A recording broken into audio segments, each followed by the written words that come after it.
Hello dear students, നമ്മൾ ഇന്ന് module 4-ലെ small hydro electric power plan എന്നുള്ള ടോപ്പിക്കാണ് ഡിസ്കസ് ചെയ്യാൻ പോകുന്നത്. നമുക്ക് ഓൾറെഡി അറിയാം what is hydro electric power plan അല്ലേ. അതായത് വാട്ടറിൻ്റെ ഫ്ലോ കാരണം നമുക്ക് ഇലക്ട്രിസിറ്റി പ്രൊഡ്യൂസ് ചെയ്യാൻ പറ്റുകയാണെങ്കിൽ ഇതിന് നമുക്ക് പവർ പ്ലാന്റ് എന്ന് പറയാം. So hydroelectric or hydel power plan are renewable source of energy.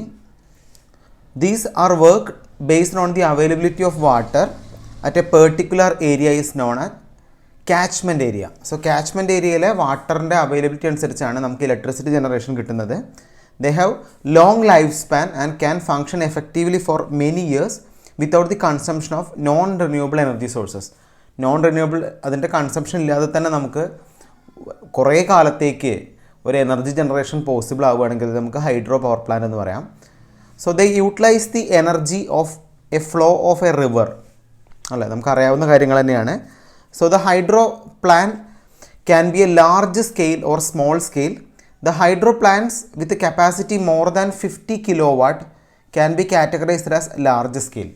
അപ്പോൾ ലാർജ് സ്കെയിലുണ്ട്, സ്മോൾ സ്കെയിലുണ്ട്. നമ്മളിപ്പോൾ സ്മോൾ സ്കെയിലാണ് പഠിക്കുന്നത്.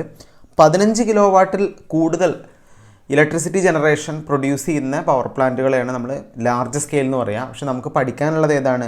സ്മോൾ സ്കെയിൽ ടൈപ്പാണ്. അപ്പോൾ നിങ്ങൾ നോക്കാം,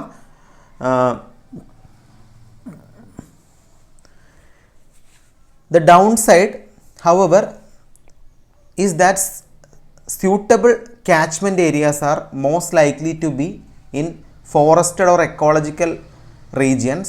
Thus the power production of capacity of hydel power plant are very high.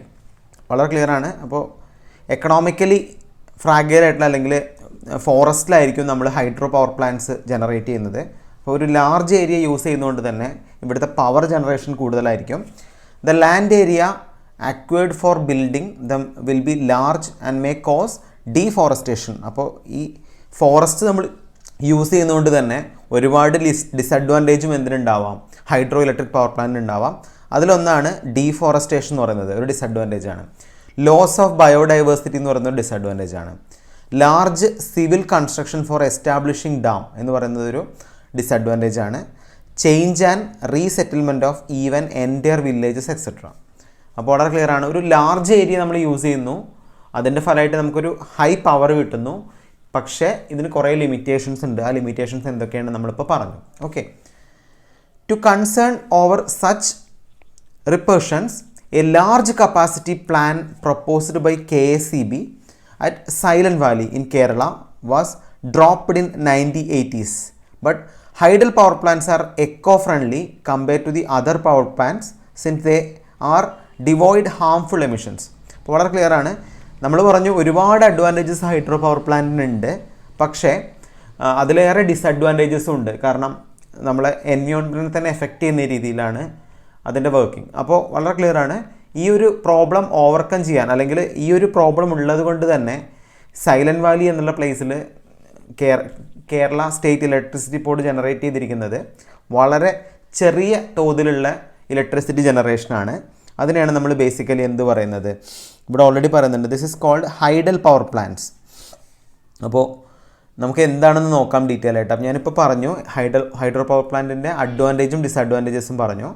So small hydro plants R excellent renewable power sources four water rich areas. Small hydel plants can be constructed across the irrigation canal, waterfall or hill streams without affecting the environment adversely.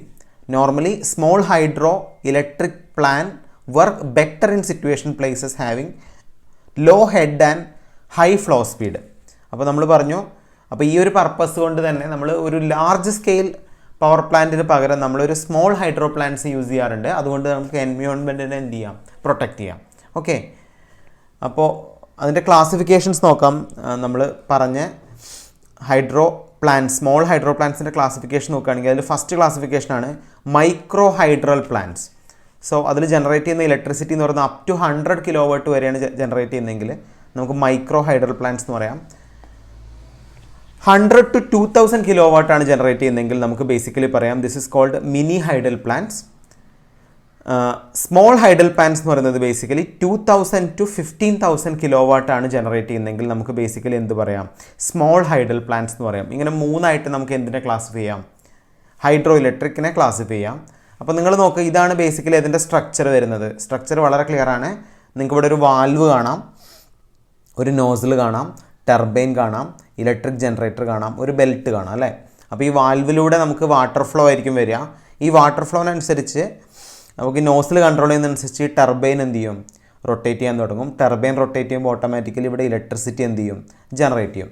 ഈ രീതിയിലാണ് ഇതിൻ്റെ basic working principle വരുന്നത്. അപ്പോൾ ഇവിടെ explain ചെയ്യുന്നുണ്ട്, turbines are used for hydel power plants, can be impulse type or reaction type.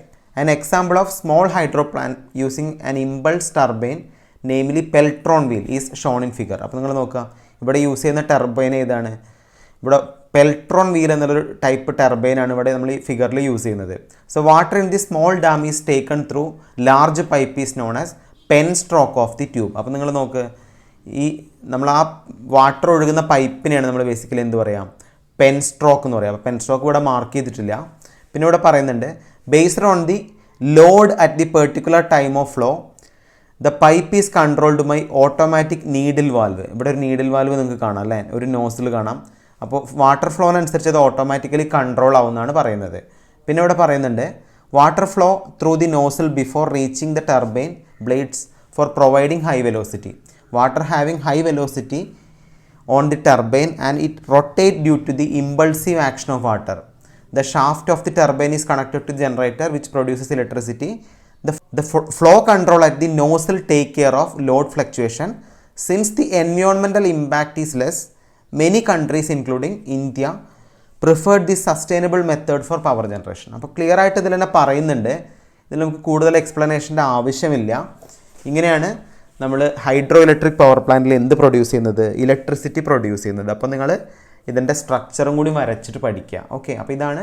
അപ്പോൾ നമ്മളിപ്പോൾ complete ചെയ്ത് ഏതൊക്കെ പവർ പ്ലാന്റ് ആയിരുന്നു, നമ്മൾ ബേസിക്കലി ഫസ്റ്റ് പഠിച്ചത് എന്തായിരുന്നു, നമ്മൾ വിൻഡ് പവർ പ്ലാന്റ് പഠിച്ചു, സോളാർ സെല്ല് പഠിച്ചു, അതുപോലെ ഫ്യൂവൽ സെല്ല് പഠിച്ചു. ഇപ്പോൾ നമ്മൾ പഠിച്ചത് എന്താണ്, ഹൈഡ്രോ ഇലക്ട്രിക് പവർ പ്ലാന്റ്. നിങ്ങൾക്ക് ഇതിൻ്റെ കോൺസെപ്റ്റ് ക്ലിയർ ആണെന്ന് വിചാരിക്കും.